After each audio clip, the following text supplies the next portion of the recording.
बिस्मिल्लाहिर्रहमानिर्रहीम। अस्सलाम वालेकुम स्टूडेंट। जैसा कि आप लोग जानते हैं कि इस चैनल पे आप अपनी बायोलॉजी पार्ट सेकंड की लेक्चर ले रहे हैं, तो इसी सिलसिले में आज जो है आप लोगों की बुक का चैप्टर नंबर 6 का, जैसा आपको पता है कि टॉपिक बैक्टीरियल सेल स्ट्रक्चर जो है वो शुरू हुआ है। इसमें आपने मुख्तलिफ़ किस्म के बैक्टीरिया के बारे में चैप्टर में स्टार्ट पढ़ा है कि बैक्टीरिया क्या होते हैं और इसका जो अंदरूनी सेल का स्ट्रक्चर है वो किस तरह से होता है, इसके अंदर क्या क्या मौजूद होता है और कौन कौन सी सेल ऑर्गेनेल्स जो हैं वो क्या क्या फंक्शन परफॉर्म करते हैं। आज की इस लेक्चर में हम तीन जो हैं वो टॉपिक डिस्कस करेंगे। एक तो ये कि साइटोप्लाज्मिक मैट्रिक्स, दूसरा न्यूक्लाइड और तीसरा प्लाज्मिड। कि साइटोप्लाज्मिक मैट्रिक्स, न्यूक्लाइड और प्लाज्मिड जो है वो सेल के अंदर बैक्टीरियल सेल में क्या होते हैं और किस तरह के वो फंक्शन जो है वो परफॉर्म करते हैं। Let's start. First of all cytoplasmic matrix है। The cytoplasm of the prokaryotic cell lacks membrane bound organelles and cytoskeleton.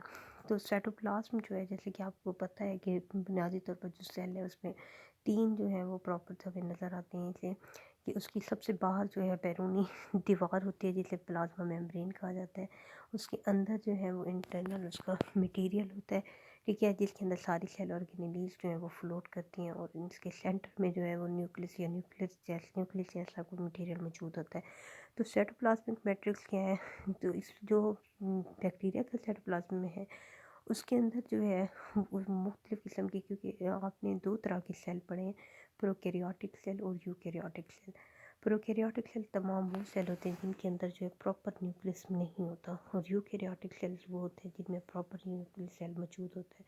तो प्रोकैरियोटिक और यूकैरियोटिक सेल के डिफरेंस में आप लोगों ने ऑलरेडी ये पढ़ चुके हैं कि जितने भी प्रोकैरियोटिक सेल्स होते हैं उनके अंदर जो मेम्ब्रेन बाउंड ऑर्गेनेल्स होती हैं, जैसा कि जो है जैसा कि क्लोरोप्लास्ट है या माइटोकॉन्ड्रिया है, तो इस तरह की जो डोमिनेंट जो प्रोमिनेंट सेल के अंदर ऑर्गेनेल्स होती हैं मेम्ब्रेन डबल मेम्ब्रेन बाउंडेड, जिनके बाहर जो है डबल मेम्ब्रेन स्ट्रक्चर होता है, तो ये जितने भी प्रोकैरियोटिक सेल है उनमें ये जो स्ट्रक्चर होते हैं वो मौजूद नहीं होते।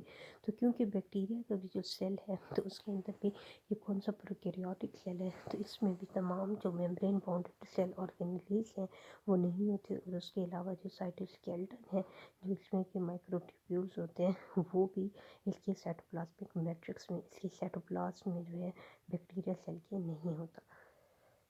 The cytoplasmic matrix is the substance present between the plasma membrane and the nuclide।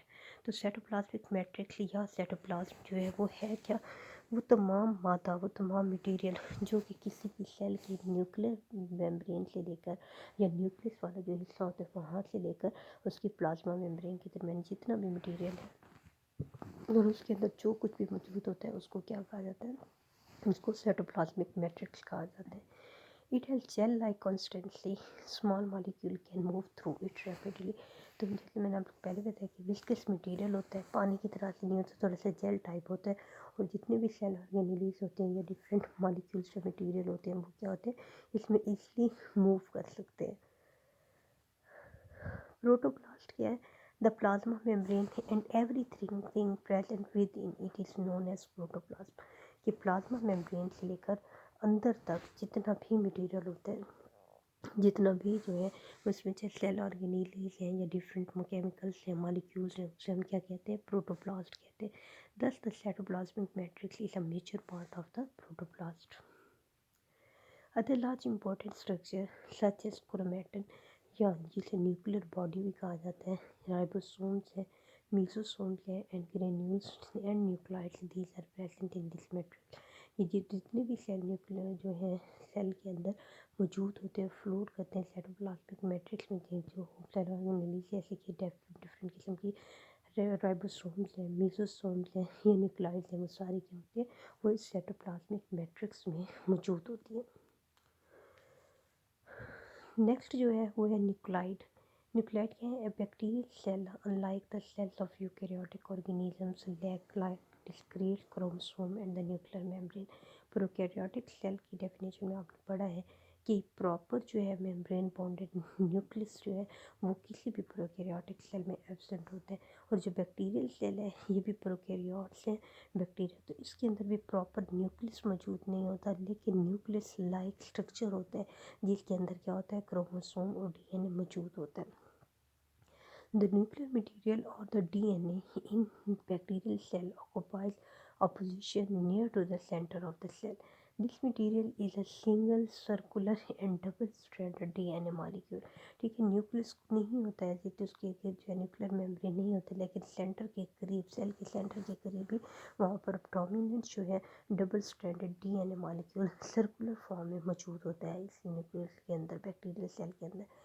It aggregates as irregular shaped dense area called the nuclide.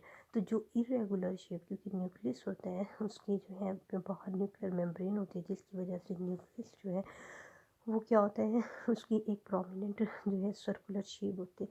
लेकिन जो न्यूक्लाइड होता है ये सेंटर के करीब होता है और इसकी क्या होती है, इसकी इरेगुलर शेप होती है क्योंकि इसमें प्रोमिनेंट मेम्ब्रेन नहीं होती। This chromatin body is actually an extremely long molecule of DNA that is tightly folded so as to fit inside the cell component. तो क्यों इसकी साइज़ बड़ा होता है लेकिन ये टाइटली फोल्ड हो जाता है ताकि ये सेंटर के अंदर जो है, जो सेल है उसके सेंटर में इजीली फिट हो सके। Hence bacteria have single chromosomes they are applied. वो तमाम सेल्स जिनके अंदर क्रोमोसोम का सिंगल जो है वो सेट मौजूद होता है उनको क्या कहा जाता है, अप्लाइड। और जिनमें डबल सेट ऑफ क्रोमोसोम्स होता है उनको डिप्लाइड कहा जाता है। तो जो बैक्टीरिया है इसके अंदर सिंगल सेल ऑफ क्रोमोसोम होते हैं, इसलिए इन्हें अप्लाइड कहा जाता है। Other names of the nuclide are nuclear region, chromatin और न्यूक्लियर बॉडी। तो ये जो न्यूक्लाइड है तो इसके मुख्तलिफ और भी नाम है, जिसे क्या कहा जाता है, न्यूक्लियर रीजन भी कहा जाता है, इसको क्रोमैटिन भी कहा जाता है या इसको न्यूक्लियर बॉडी भी कहा जाता है। ये डिफरेंट नेम्स है न्यूक्लाइड के जो कि बैक्टीरियल सेल में न्यूक्लियस के बजाय वहाँ सेंटर में मौजूद होते हैं, जिसके अंदर क्या होता है, उसका हेरिडिटी मटेरियल डीएनए मौजूद होता है, लॉन्ग सिंगुलर डीएनए होता है। क्योंकि इसके अंदर सिंगल क्रोमोसोम होता है तो इसीलिए इसको हैप्लाइड कहा जाता है। उसके बाद जो नेक्स्ट है plasmid. Many bacteria contain plasmids in addition to the chromosomes. ठीक है, ये बैक्टीरिया में हमने पढ़ा है कि एक प्रोमिनेंट सेंटर में जो है सिंगल डीएनए क्रोमोसोम मौजूद होता है। इसके अलावा कुछ बैक्टीरिया के अंदर प्लाज्मिड्स भी मौजूद होते हैं। These are the circular. अब ये प्लाज्मिड हैं क्या, ये circular double standard DNA molecules होते हैं। ठीक है, यही जो double standard circular DNA molecules होते हैं जो इन एडिशन टू क्रोमोसोम्स होते हैं, इनको प्लाज्मिड्स का नाम दिया जाता है। दे आर सेल्फ रेप्लिकेटिंग, क्योंकि इनके अंदर डीएनए है तो ये खुद ही रेप्लिकेट हो सकते हैं। And these are not essential for bacterial growth and metabolism. तो नॉर्मल जो बैक्टीरिया की ग्रोथ या मेटाबॉलिज्म जो होती है वो उसके लिए ज़रूरी नहीं होते। They often contain drug. अब इसमें है कि इनका रोल क्या होता है, इनके ऊपर मुख्तलिफ़ किस्म की जीन्स मौजूद होती हैं और ये जीन्स किस किस में इन्वॉल्व होती हैं, तो वो जो है उस बैक्टीरिया को ड्रग रेजिस्टेंट करती हैं, हैवी मेटल्स जिनको रेजिस्टेंट कर सकती हैं, उसके अलावा डिजीज़ से रेजिस्टेंस करती हैं एंड डिफरेंट इंसेक्ट जो हैं जो अटैक से उनको रेजिस्टेंट करती हैं।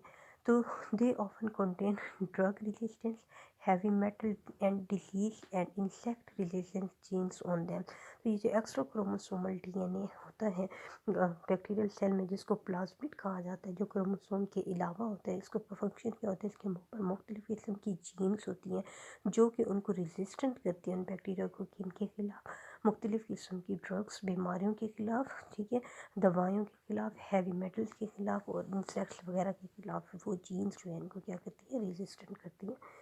Plasmids are important factor in modern genetic engineering technique. तो जेनेटिक इंजीनियरिंग में आप ऑलरेडी पढ़ चुके हैं, उसमें क्या किया जाता है कि किसी भी जो है लिविंग ऑर्गेनिज्म के अंदर डिज़ायर्ड कैरेक्टर्स जो है वो इंट्रोड्यूस करवाए जाते हैं और उनमें जो है वो अपनी मर्ज़ी के उनसे जो है प्रोडक्ट हासिल किया जाता है। तो इसमें क्या है, जेनेटिक इंजीनियरिंग में जो फैक्टर इस्तेमाल किए जाते हैं, जो लिविंग ऑर्गेनिज्म इस्तेमाल किए जाते हैं डिज़ायर्ड जो है जीन्स को इंट्रोड्यूस करने के लिए, होस्ट के अंदर इंट्रोड्यूस करने के लिए, तो प्लाज्मिड्स जो है ये एक्स्ट्रा क्रोमोसोमल जो डीएनए है बैक्टीरिया के अंदर, इन प्लाज्मिड्स को उन जीन्स को जो है होस्ट में इंट्रोड्यूस करवाने के लिए इन प्लाज्मिड को एज अ वेक्टर्स जो है वो जेनेटिक इंजीनियरिंग में इस्तेमाल किया जाता है। तो स्टूडेंट, आज की इस टॉपिक में हमने जो है बैक्टीरियल सेल की 3 इम्पोर्टेंट जो है पार्ट उनके बारे में पढ़ा कि साइटोप्लाज्मिक मैट्रिक्स क्या होता है, इसके अंदर क्या क्या चीज़ें मौजूद होती हैं और इसकी पोजीशन जो है वो सेल के अंदर क्या होती है। कि साइटोप्लाज्मिक मैट्रिक्स वो तमाम मटेरियल है जो कि प्लाज्मा मेम्ब्रेन से लेकर न्यूक्लियर मेम्ब्रेन तक या न्यूक्लाइड पोर्शन तक जो है वो सेल में मौजूद होते हैं। और इसमें मुख्तलिफ़ किस्म की सेल ऑर्गेनीज जो है और डिफरेंट मालिक्यूल्स और केमिकल्स जो है वो क्या करते हैं, फ्लोट करते हैं और डिफरेंट जो है सेल के जो इम्पोर्टेंट मेटाबॉलिक रिएक्शन है वो साइटोप्लाज्मिक मैट्रिक्स में हो रहे होते हैं। उसके बाद दूसरा हमने न्यूक्लाइड पढ़ा कि प्रॉपर जो है वो न्यूक्लिक एसिड बैक्टीरियल सेल में न्यूक्लियस मौजूद नहीं होता, लेकिन न्यूक्लियस की जगह पर एक प्रोमिनेंट एप्लाइड क्रोमोसोम मौजूद होता है और ये सेंटर के करीब ही होता है, इरेगुलर शेप में होता है। इसको न्यूक्लाइड कहा जाता है और न्यूक्लाइड के डिफरेंट नेम्स हैं जैसे न्यूक्लियर रीजन, क्रोमैटिन या न्यूक्लियर बॉडी भी। फिर उसके अलावा मुख्तलिफ जो बैक्टीरिया है उनके अंदर उसकी न्यूक्लाइड के अलावा जो है स्पेशलाइज एक्स्ट्रा क्रोमोसोमल जो है वो डीएनए होते हैं जिसको प्लाज्मिड कहा जाता है। और प्लाज्मिड जो है किसी भी बैक्टीरियल सेल को डिफरेंट किस्म के ऊपर डिफरेंट रेजिस्टेंट जीन्स होती हैं जो उन्हें मुख्तलिफ़ किस्म के अटैक से बचाती हैं। और यही प्लाज्मिड जो है ये इंपॉर्टेंट वेक्टर के तौर पर जेनेटिक इंजीनियरिंग में इस्तेमाल होते हैं as a vector. Thank you students, अल्लाह हाफिज़।